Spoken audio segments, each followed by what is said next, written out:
Hello guys, this is Mark Marcelo from Filipino Tech Addict. This is a video review of the Kata i4. So, bale, ito na yung bago nilang flagship smartphone for 2015. This is an octa-core smartphone with an HD display. At saka ano siya, all metal metal yung gilid, tapos high grade polycarbonate yung gamit nila sa likod. So anyway, let's take a look muna sa design.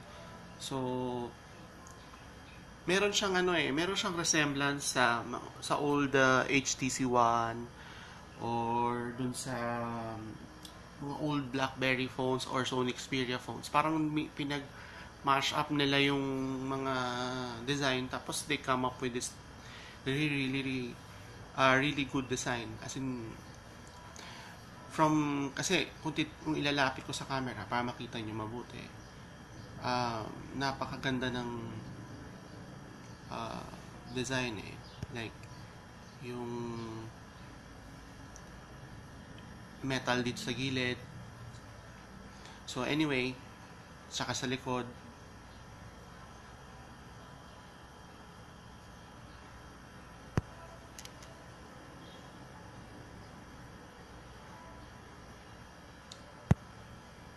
yan, ma-appreciate nyo naman yung ganda ng phone.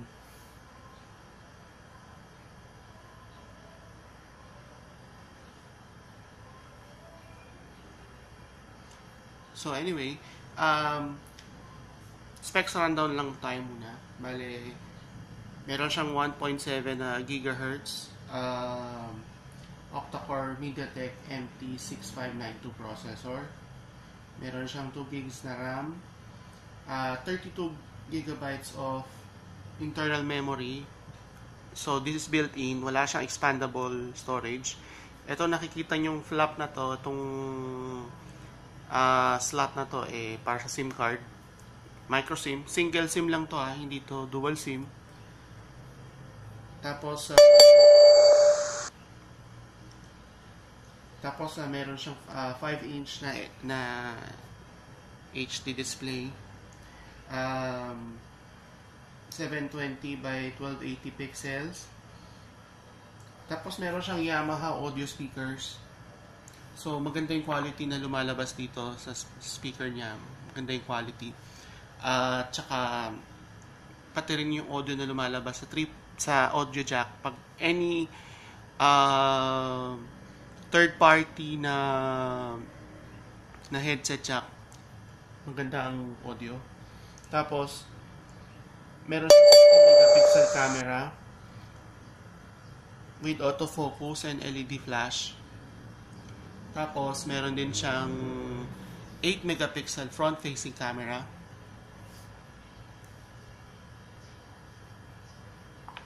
So ayun, meron siyang 8 megapixel front facing camera doon. Tapos meron siyang 3G HSPA Wi-Fi, 2300 mAh battery, pero non-removable, hindi to natatanggal. So and it's running Android 4.4 KitKat. So anyway, digin tayo sa software. So far naman, we have not experienced any lags or any stutter, lalo na pag naglo-load ng games or mga simpleng app transitions. Wala naman akong nakitang problem. Another good thing na nakita namin dito is kaya namang laro ng kahit anong game, kahit na yung mga heavy games like yung Asphalt 8. Meron akong dinownload yata dito. Meron ba? Ayan, so yun, may Asphalt 8 doon, tsaka Dead Trigger. So let's have a live demo ng Asphalt 8 kasi ito yung mas mahirap laruin.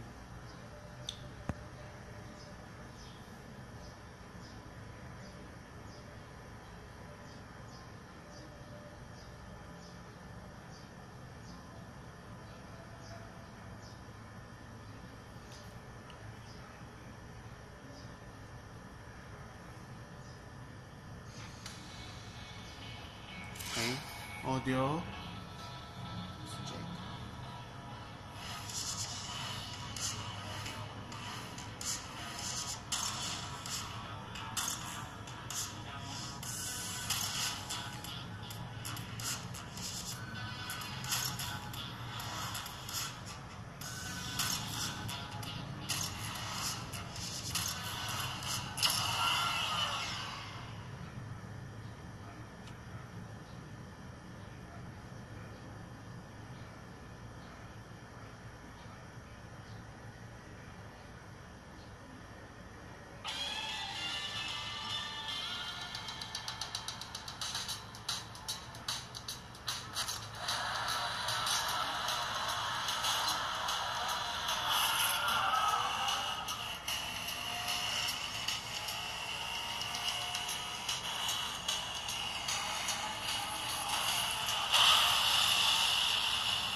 So, okay. So, yan.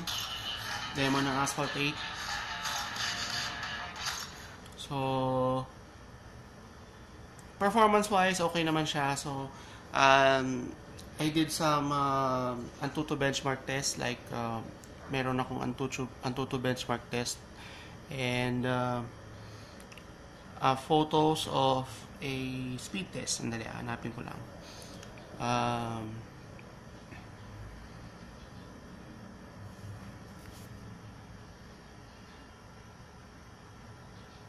Okay, ito yung nakita natin ito yung aking huling Antutu benchmark test. It's 33,036. It was also posted sa blog filipinotechaddict.com, yung website, yung yung review.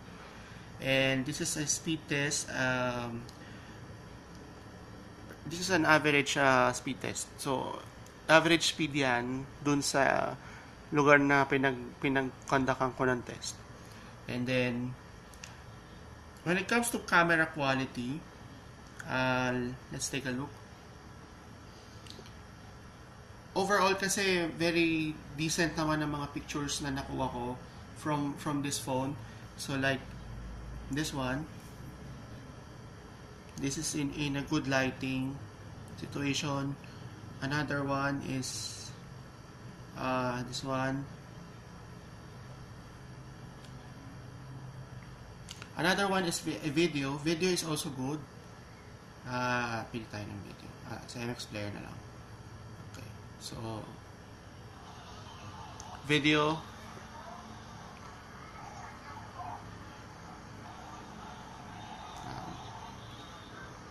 So, okay naman siya sa video. This is a selfie from a front-facing camera. So, yan. So, anyway, so far everything is good. Good lighting. Good lighting sa shots are also good. Night shots are not so good kasi walang BSI ang camera. Another one, wala rin siyang actually flash is also good kasi dual tone yung flash niya. If you can notice that, ano siya dual tone na yung flash niya. So okay siya sa what do you call this, sa mga low light shots. Pag ginamit nyo, maganda yung tone pag kumukuha kayo ng photo. Another thing, battery life, it's okay. Actually, we got normally mga around 7 to 8 hours of battery usage. Yung kung average moderate use lang naman ang gamit nyo, it will last you for a day. Pero for yung mga heavy usage, as in yung talagang gamit yung phone, you do a lot of gaming and all, this will last you around 8 to 9 hours, mga ganon. Pero on a moderate usage, whole day. Pagdating nyo, siguro meron pa tong 50%. Kasi meron kaming instance na hindi namin siya masyadong ginamit. And we just did some usual casual Facebook, Twitter, Instagram, Spotify use lang naman. Tapos chat sa Viber. And this one lasted for 12 hours pa nga eh. More than 12 hours pa. May charge pa siya. Pero with heavy usage, 9 hours. And that is with around 4 hours of screen on time. So that's the battery. So what can I say about the Kata i4? Well, kasi ang kulang lang naman dito LTE. Other than that, this is already perfect. Kulang lang to ng LTE. Pero other than that, gustong-gusto ko yung phone, lalo na yung build quality. Lalo na to, iba siya pag hinawakan mo Elegant looking talaga. Masarap siyang i-flaunt sa mga places na like coffee shops or malls kasi it looks expensive. Sa ang akin lang naman, additional suggestion lang sa mga friends namin sa Kata na sana maglagay sila ng notification light dito para umiilaw kung may message or tsaka LTE na. We're hoping sana na yung next Kata smartphone, like yung Kata i5 perhaps, may LTE na. So anyway, this is Mark Marcelo from Filipino Tagalog, and this is a review of the Kata i4.